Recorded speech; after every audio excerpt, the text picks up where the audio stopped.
The form came off the stack at 0748, and I watched Warrant Officer Gessel hold it up like he was reading a restaurant receipt someone had left on his car. He didn't look at her when he said it. He looked at the form. Supply Chain Liaison. He let the words sit for a second. This is an administrative error. Somebody filed her into the wrong evaluation. He set the form face down on the evaluator's table. Not in the discard pile, just face down like a card he'd already turned over, and gestured toward the metal chairs along the north wall. Observer row. We'll get the correction processed before end of week. 31 candidates standing in 3 columns. 6 evaluators along the table.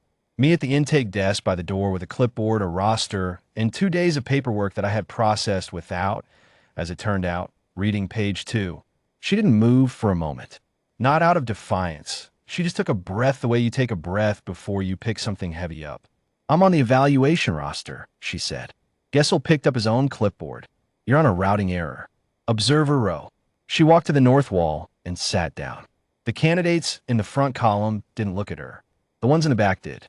I went back to my roster, wrote nothing. The annotation on page 2 of her intake packet was sitting in my filing tray 20 inches from my left hand, and I had not opened it because it was stamped with a classification marker. I didn't have the clearance level to action, and my job was intake, not adjudication, and I told myself those things and moved on. That was the first mistake I'm going to tell you about. The second was Gessel's. He ran the opening block, physical benchmarks, partner rotations, the standard contact documentation sequence. The evaluation framework is a joint services protocol, 14 pages, revised twice in the last 6 years. Gessel had been using it for 4 of those years. He knew sections 1 through 6 by heart and ran them clean.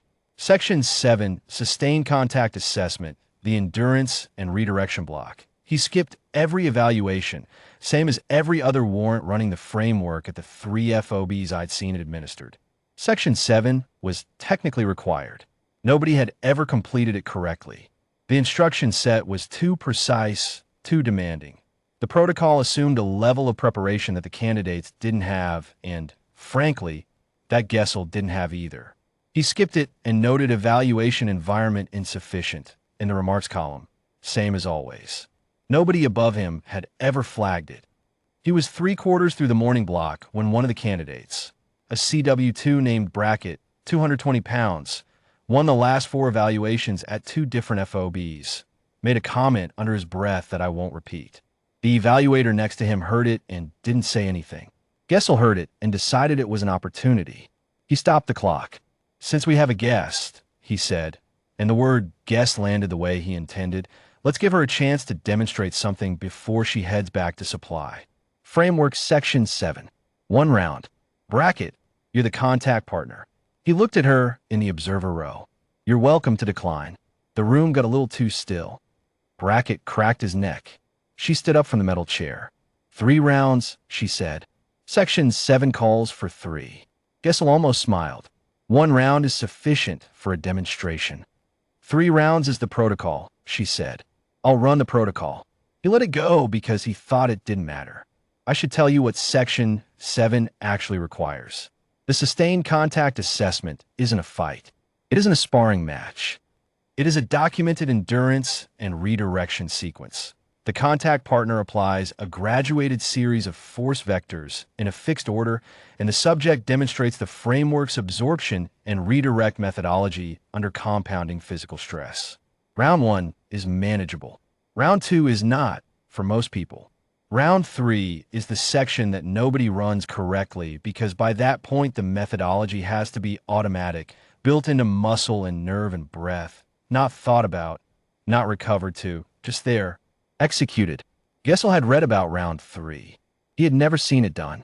She took her position on the evaluation floor. Brackett is a serious candidate. I want to be clear about that. He wasn't trying to injure her. He was running the protocol, the force vectors in the correct sequence, the correct weight and angle. And he was doing it at full evaluation standard. By the end of round 1, 3 of the evaluators had put their pens down. Not to write something, just put them down. She absorbed it the way the framework says to absorb it. Not by resistance, not by retreat, but by the precise methodology on page 7. weight distribution, breath sequencing, the redirect geometry that the framework's author had diagrammed in 3 figures on page 8. She didn't make it look easy. It wasn't easy. Her jaw was set and her eyes were level, and she did not break frame once. Round 2. Gessel stopped the clock at the 40-second mark, walked out to the floor, looked at her face, her hands, her posture, looked for blood, for a favored limb, for the small signs that indicate a candidate is past the point of safe continuation. "You want to stop," he said. It wasn't a question. He meant it as a release valve. "Clock," she said. He stood there for 2 seconds. Then he restarted it. I had put my clipboard down somewhere in the middle of round 1. I don't remember doing it. Round 3 is where the framework separates everyone who has ever tried to run it from everyone who has ever actually understood it. The redirect geometry in the final sequence is counterintuitive. The natural response under that level of sustained contact is to compress, to protect the center, to make yourself smaller. The framework requires the opposite: expansion, precise, controlled extension into the force rather than away from it. The figures on page 8 make sense when you read them. They make a different kind of sense when you watch someone do it right. She did it right. By the time Brackett completed the final vector sequence and stepped back to the reset position, the room had been quiet for a while. Not uncomfortable quiet. A different kind. The evaluators along the table weren't writing. Brackett was breathing harder than she was. He looked at her once, then looked at the floor, not out of embarrassment, I don't think, but because he needed a moment to locate himself. Gessel had not said anything since he restarted the clock. I became aware that someone was standing near the intake desk. I looked to my left and found a man I hadn't noticed enter the room. Late 50s, no rank displayed on the training center guest badge. He was wearing a tablet in his hand. He had been in the observer row. He had moved at some point during round 2 without my noticing and was now standing 8 feet from my desk. And he was looking at something on the tablet screen with the careful attention of a man reading something he has read before. He looked up. He looked at her on the evaluation floor, still at the reset position, still composed. He read something aloud. I didn't catch the first sentence, too low, and I was too far from him. But I heard the second one. He read a name. Not her name. A call sign. Anchor drift. He said it the way you say a word that belongs to someone standing in front of you. Then he stood up straight. The room didn't need a command. 31 candidates, 6 evaluators, Gessel at the clock table. They came to attention the way a room does when something has been decided and everyone understands it at the same moment. Gessel walked from the evaluator's table to the center of the evaluation floor. 22 feet. I paced it afterward when the room was empty. He covered them at a measured pace, not hurried, not slow. He stopped in front of her and rendered a formal salute. She returned it. He held his for a beat longer than protocol requires. Then he dropped it, turned, and walked back to his table without saying anything, which I think was the right call. The wing general. That's what I eventually established him to be, from the badge log and a conversation with the FOB S1 the following morning. Left without speaking to anyone except the female candidate.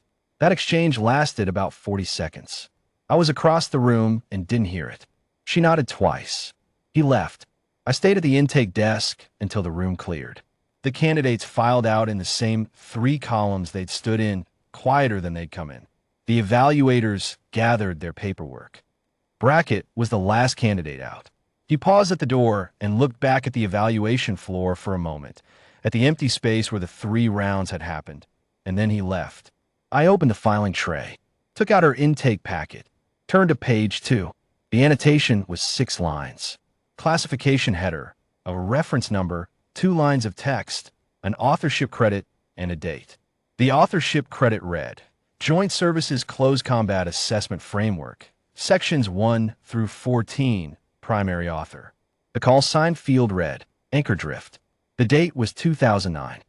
The framework on Gessel's clipboard, the one we've been running at FOB Kessler, the one every training command warrant in the region had been using for 6 years, was dated 2009.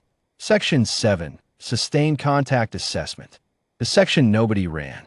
The section the author had spent the morning demonstrating for a room of 31 candidates, 6 evaluators, and 1 intake NCO who had processed her packet without reading page 2. I put the packet back in the tray, picked up my clipboard, wrote nothing on it.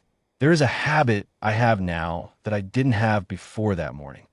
Before I file any intake packet, before I close any folder, sign any routing form, check any box, I turn to page 2. Takes about 40 seconds, sometimes less. I have not found another annotation like hers. I don't expect to, but I turn to page 2 because it takes 40 seconds and she ran 3 rounds. And that arithmetic has stayed with me in a way that I have stopped trying to explain to anyone who wasn't in Building 9 that morning. I don't think she needs me to explain it anyway.